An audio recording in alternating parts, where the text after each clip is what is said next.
जय माता की मित्रों, हम लोग ज्योतिष के विषय में ही चर्चा कर रहे हैं और जो साधारण जो नॉर्मल सरल भाषा में जिसको पंचांग के अनुसार जन्मपत्री देखने का तरीका और उसमें बनने वाले योग तिथियों के बारे में मैंने पहले वीडियो पोस्ट कर दी है। हम लोगों ने चर्चा कर ली, उसके बारे में बता दिया है। उसके हिसाब से आप उसका भी प्रिडिक्शन अपने दिमाग में रखिए। और ये सब चीज़ों का असर जन्मपत्री में अगर आज की तुलना हम लोग नहीं करें और पहले के टाइम में जाए 30-40 साल पहले के पुराने समय में, तो ये सब चीज़ें मेन रहती थी। कोई भी ज्योतिषी पहले यही सब चीज़ों का अध्ययन करता था जन्मपत्री में, उसके बाद में आगे बढ़ता था। आज के समय में, प्रेजेंट समय में हम लोग डायरेक्ट ग्रह, नक्षत्र, भाव, राशि, दशा, महादशा, राजयोग, विषयोग, चांडाल योग, ये सब योगों में प्रिडिक्शन देने लग गए या करने लग गए या समझने लग गए। और ये इन सब जो चीज़ों को ये जो पुराने ज्ञान थे, जो शुरू के पंचांग अनुसार जो देखने के तरीके थे, उनको भूल ही गए। और उसका नतीजा भी शायद आप लोग भी देख रहे हैं कि क्या हो रहा है। ज्योतिष के विषय में कितना कुछ भ्रम हम लोगों के दिमाग में भी फैल गया। सही प्रिडिक्शन नहीं आ रही है तो फिर ज्योतिषियों को भी कुछ बातें सुनने को मिलती है। हमारा वीडियो चलाने का और आप लोगों को बताने का मकसद केवल इतना है कि जो ज्ञान पूर्वजों से मिला है उसको सीरियली पढ़ें। आप अपने पास भी अच्छी अच्छी पुस्तकें मंगा के रखिए, उससे आपका तो ज्ञान बढ़ेगा। होगा क्या कि परिवार में जो हम लोगों के बच्चे हैं, जिसको भी इंटरेस्ट है इस सब्जेक्ट में, वो भी पढ़ेगा। क्योंकि घर में कोई चीज़ होती है, अच्छी चीज़ें या अच्छी वस्तुएं जब आप लाते हैं तो उसका भोग सभी करते हैं, किसी के ऊपर रिस्ट्रिक्शन नहीं होता है। आप सामानों पे पासवर्ड लगा के नहीं रख सकते, मोबाइल में लगा सकते हैं। आप घर में कोई सामान लाएं तो परिवार के सब सदस्य उसका यूज करते हैं। अब कोई सदस्य का उसमें इंटरेस्ट कम हो सकता है, किसी का बेसी हो सकता है, लेकिन फिर भी एक शुरुआती नॉलेज तो उसको जरूर होगा।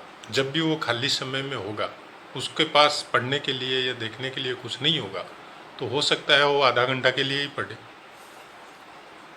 और ऐसे हम लोगों के घर में ये सब चीज़ों से एक तो हम लोगों के बच्चों का या हम लोगों का दिमाग डेवलप होता है, कुछ नया सीखने को मिलता है, और धीरे धीरे उसको भी पता चलता है कि इतना अच्छा जो ज्ञान है जो पूर्वजों से मिला हुआ है, उसको हम लोग भूलते जा रहे हैं।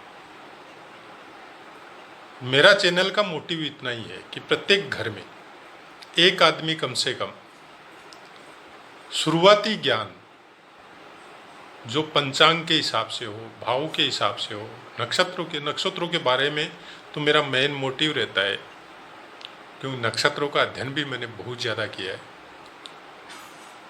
भावों को, ग्रहों को पढ़ने के बाद में जब दिमाग में सब चीज़ें सेटिंग हो गई, किसी को याद रहता है, किसी को नहीं रहता है। माता रानी का मेहरबानी है कि मेरे को रह जाता है। और फिर जब प्रिडिक्शन में बैठे तब वो संपूर्ण फल अगर नहीं मिले तो फिर नक्षत्रों की तरफ भागे। नक्षत्रों को जब मैंने देखा और उसके बाद में जो शुरुआती नॉलेज है, जो आपकी तरह मैंने भी बहुत कम इसका अध्ययन किया था, फिर जब गुरुदेव ने बोला कि नहीं, आप पहले इनको डीपली अध्ययन करो, तब ज़्यादा अच्छा रहेगा। फिर वापस फिर वही प्रिलिमिनरी एजुकेशन में आया, हायर एजुकेशन से रिटर्न होके फिर वापस नीचे आया। और जब इनको लगा के देखा तो इतना पता चला कि बहुत कुछ गड़बड़ है। क्योंकि ये योग, ये तिथियां, ये करण, ये नाड़ी, ये वर्ण, ये योनि, जितने पंचांग की चीजें हैं जो शुरुआत में बच्चे के साथ आती है, उसी से हम लोग बच्चे की फाउंडेशन को किस तरह से चेंज कर सकते हैं, खराब चीज को किस तरह से अच्छे में कन्वर्ट कर सकते हैं, ये उस समय के पंडित ज्योतिषी, जब हम लोग उसको डेट वगैरह लेके जाते थे तो वो बताते थे कि इस बच्चे के साथ ऐसा करो। तो एक छोटी सी बात है, बोले मंदिर में जाने से भगवान थोड़े ही मिल जाएगा, नहीं मिलेगा। भगवान की ज्योति तो आपके अंदर है, लेकिन कितने इंसान हैं जिनको हम लोग जानते हैं कि उस ज्योति का साक्षात्कार किया है। वो एक आपकी दिनचर्या बनेगी, आपकी एक हैबिट बनेगी कुछ अच्छे के लिए। जब आप वहाँ जाएंगे तो आप देखिए आप घर में कैसे रहते हैं, और किसी दिन आपको मंदिर में जाना होता है तो जस्ट आपका जो मेंटल जो स्थायित्व है या मेंटल में जो डिस्टरबेंस है दिमाग में, वो वहाँ जाके क्यों शांत होता है? क्योंकि एटमॉस्फेयर चेंज हो जाता है। एक जगह में जब सुबह शाम दोपहर तीनों टाइम भोग लगता हो, आरती होता हो, शंख ध्वनि होता हो, नगाड़ों के ध्वनि होता हो, तो वहाँ पे पॉजिटिविटी बहुत हाई होता है। मंदिर जाने के लिए घर वाले इसीलिए बोलते हैं, छोटे बच्चे को माँ हो, दादी हो, कोई भी बुजुर्ग जब उसका अंगुली पकड़ के किसी मंदिर में ले जाके थोड़ा देर बैठाता है तो बच्चे का अशांत प्रवृत्ति होता है, वो शांत होता है। वहाँ पे वो भी अपने बाबा की तरह, अपने पिता की तरह थोड़ी देर हाथ जोड़ के वहाँ बैठता है तो कुछ स्थिरता आती है उसके दिमाग में, और वो संस्कार उसके धीरे धीरे डेवलप होते हैं। जब वो डेवलप होते हैं तो उसके ग्रह एक्टिव होते हैं।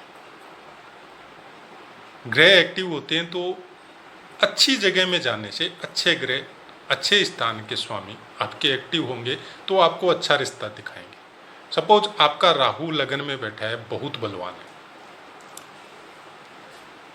अब राहु के विषय में मैंने पाठ दिया भी है और आगे भी दूंगा कि राहु को आप किसी राशि में स्थान नहीं मिला, किसी भाव में उसको स्थान नहीं मिला, अब आप उसको वीआईपी समझिए। वो जहां बैठ जाता है जाके वहीं पे भीड़ जुट जाता है और वही उसका घर हो जाता है। उसका अपना कोई घर नहीं होता है। अच्छे के साथ अच्छा है, बुरे के साथ बुरा है। आप उसको किस तरह से टेकल करते हैं आपके ऊपर डिपेंड है। कोई बच्चा संस्कारिक है, वेद अध्ययन करता है, पूजा पाठ करता है, अच्छे संस्कार है, बड़ों का आदर करता है, माता पिता का आदर करता है, सुबह शाम चरण छूता है, ध्यान साधना करता है, मंत्र जाप करता है और सत्कर्म की कमाई करता है, ईमानदार है, सही का पक्ष लेता है और जहाँ तक हो सके सही बोलता है, सत्य ही बोलता है मुंह से, तो फिर उसका राहु क्या करेगा? राहु या शनि, जिसके विषय में जितना कुछ बताया जाता है आजकल, या डर दिखाया जाता है, ऐसे भी समझ सकते हैं, या हम लोग डरने लग गए क्योंकि एक ही चीज को जब हजारों आदमियों से सुनने को मिलता है तो फिर लाखों आदमी भयभीत भी होते हैं। तो जब इस तरह के संस्कार के समय में आपका राहु अगर एक्टिव होता है तो वो उस संस्कारों को वो और बढ़ाता है। मेरा अपना अनुभव है कि कोई भी ग्रह आपको करते हुए समय किसी भी काम को जब वो एक्टिव होता है या उसकी दशा महादशा अंतरदशा आती है, तब वो आपको उसमें ब्लॉक नहीं करता है, वो बढ़ाता है उन चीज़ों को।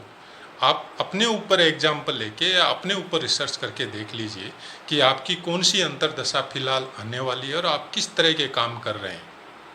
आप देखिए उन कामों को वो बढ़ाएंगे। सपोज आप किसी के साथ बुरा करने का कोशिश कर रहे हैं, सपोज आप कोई अच्छा काम कर रहे हैं, किसी का भला कर रहे हैं, तो उस अंतरदशा या प्रत्यंतर दशा में आप देख लीजिए आप भला ही करेंगे फिर सबका। या बुरा कर रहे हैं तो बुरा ही करते जाएंगे। किसी को मतलब ऐसा भ्रमजाल फैलाया या ऐसा काम किया कि आपको पैसों की इनकम हुई, तो फिर उस समय में आपको पैसों की इनकम उन्हीं कामों से होगी। ये मेरा अपना एक्सपीरियंस है, आप खुद भी करिए, करके देखिए, आपको भी पता चलेगा। फिलहाल बात करते हैं हम लोग जन्म में जो योग फल होते हैं। योग 27 योग है टोटल, और 27 योगों में किसी में भी आपका जन्म हो सकता है। तो उन योगों में जब जन्म होता है तो क्या फल होता है? फर्स्ट विस्कम, सुंदर होता है आदमी, प्रिय, बंधुओं से प्रेम करने वाला, और सब कामों में चतुर होता है।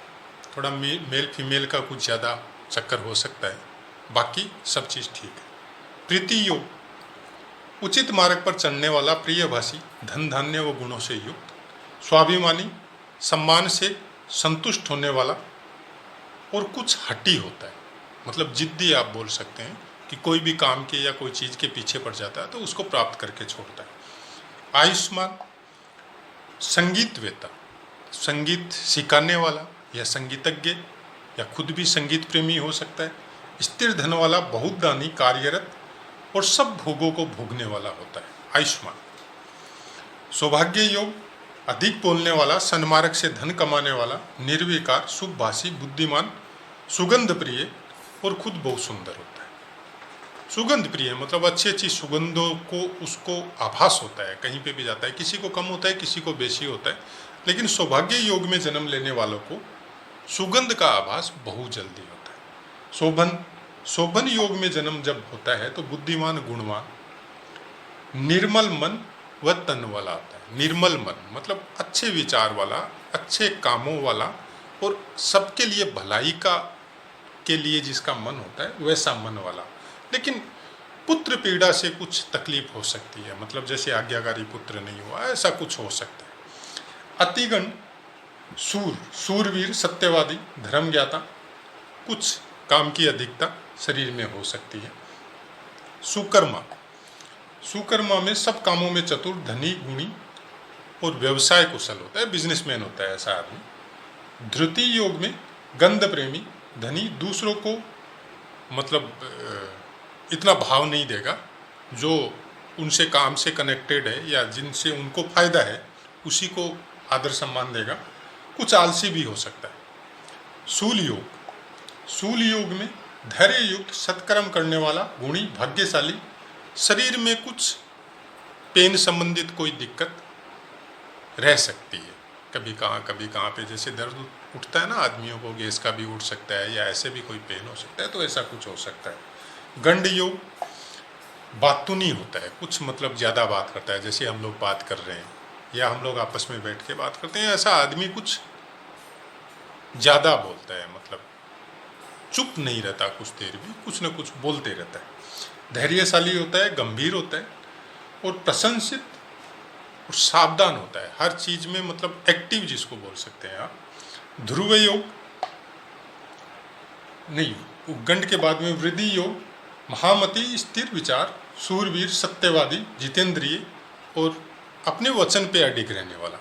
उसके बाद में आगे ध्रुव, इसमें स्थिर व स्थायी काम करने वाला, शत्रु पीड़ा से रहित होता है ऐसा आदमी, और वचन का पक्का और बुद्धिमान होता है। व्यघात, इसमें चित्र कार्य मतलब चित्रकला से संबंधित कार्य करने वाला, या कुछ मतलब प्राउडी जिसको घमंडी हम लोग बोलते हैं, कुछ ऐसा हो सकता है। दूसरे की बातों का भाव नहीं देने वाला, अपने ही मन की करने वाला, ऐसा कुछ व्याघात में हो सकता है।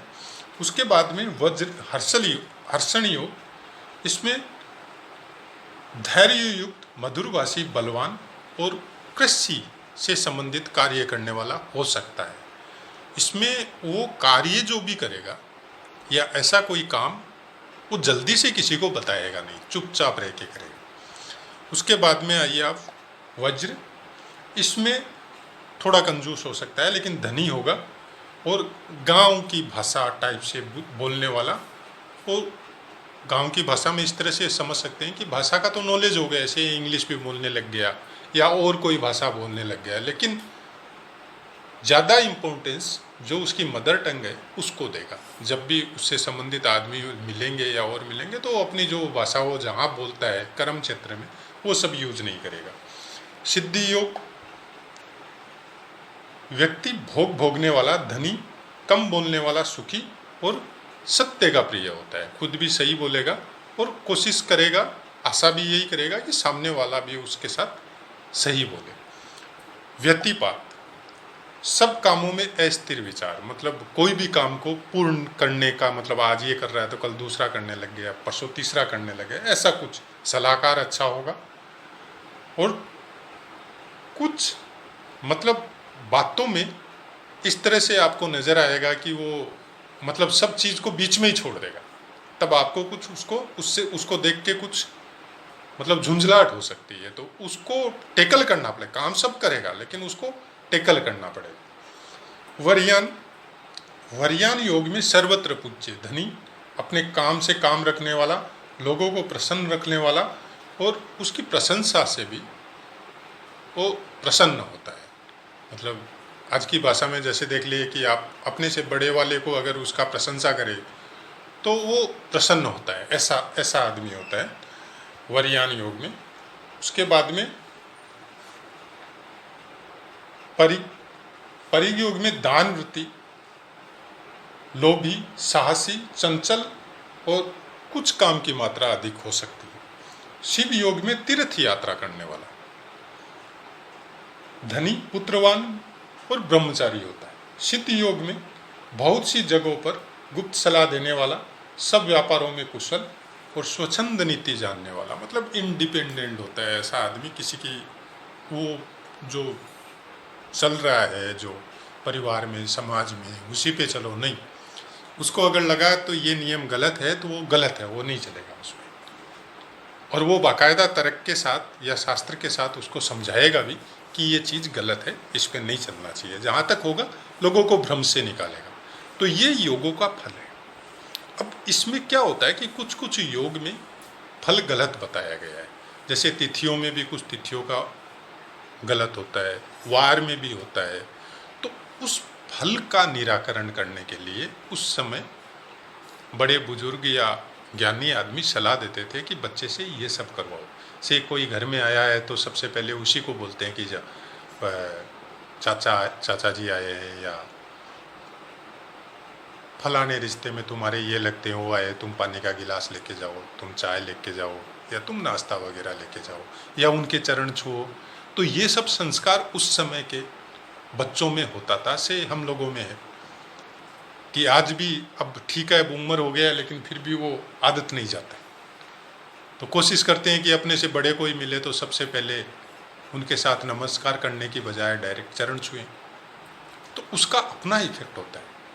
आपने पुराने ऋषि मुनियों से या वेद शास्त्रों में भी हम लोगों ने अध्ययन किया हुआ है कि उस समय भी यही बताया जाता है कि आप अगर ऋषियों के या अपने बुजुर्गों के या ज्ञानियों के अगर आप चरण छूते हैं, से आपने 100 आदमियों के चरण छुए या 5 के छुए या 10 के छुए, सबका दिमाग हर समय एक जैसा नहीं होता है। बोलते भी हैं कि 24 घंटे में एक बार इंसान के मुख में माता सरस्वती का वास होता है,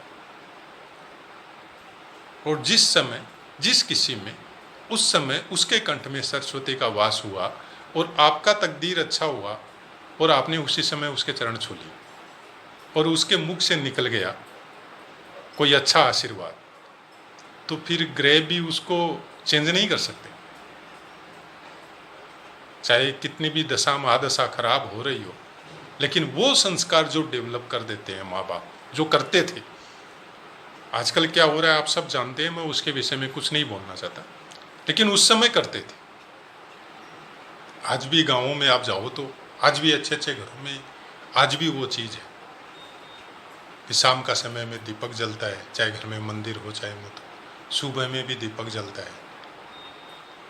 पूरे घर में तुलसी जल से, या किसी के घर में लक्ष्मी शंख है तो उससे पूरे घर में पानी का सुबह शाम छिड़काव होता है, पीपल पे दीपक दिया जाता है।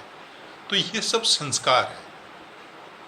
वो संस्कारों से जो बच्चा डेवलप होता है, उनके ऊपर ग्रह की पीड़ा का प्रकोप कम होता है। कोई भी ग्रह की पीड़ा हो या सांसारिक क्रियाकलापों का असर हो, संस्कारों पे बहुत कुछ डिपेंड होता है। उस समय के अपने बुजुर्गों में धन की कमी नहीं थी, लेकिन मन बहुत बड़े थे। सॉरी, धन की कमी थी लेकिन मन बहुत बड़े थे। सबके लिए समान व्यवहार रखते थे, सबके लिए अपना घर खुला रखते थे।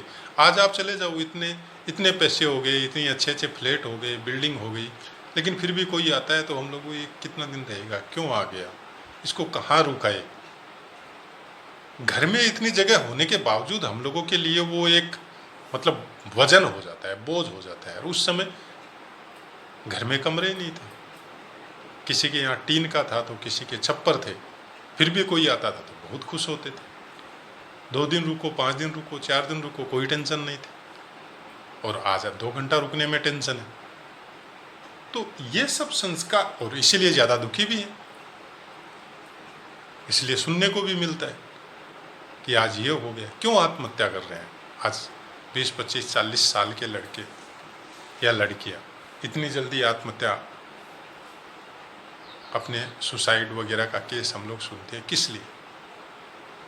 तो ऐसी बहुत सी बातें हैं, जब करने बैठेंगे तो बहुत टाइम निकल जाएगा। ये सब चीज़ें आपको समझनी पड़ेगी, आपको ही उसके विषय में सोचना पड़ेगा कि संस्कार बहुत ज़रूरी है डेवलप करना बच्चे में। अगर उस तरह की आदतें हम लोग बच्चों में शुरू से डालें तो बड़े होके फिर वो, जैसे बोलते हैं ना, बचपन की भाषा जब हम लोग नहीं भूलते हैं तो बचपन के डाले हुए संस्कार भी लॉन्ग लास्टिंग करते हैं, लास्ट तक रहते हैं। आशा है मित्रों आपको समझ में आया होगा। और जन्मपत्री के विषय में या पाठ से संबंधित कोई बात तो आप कमेंट कीजिए, 100% आपको आंसर मिलेगा। लेकिन जन्मपत्री का प्रिडिक्शन करना मैंने चालू नहीं किया, क्योंकि पहले भी बहुत से पाठों में बता चुका, मैं कोई प्रोफेशनल एस्ट्रो नहीं हूँ। मेरा कोशिश यही है कि ये ज्ञान आप सबको मिले। जय माता की।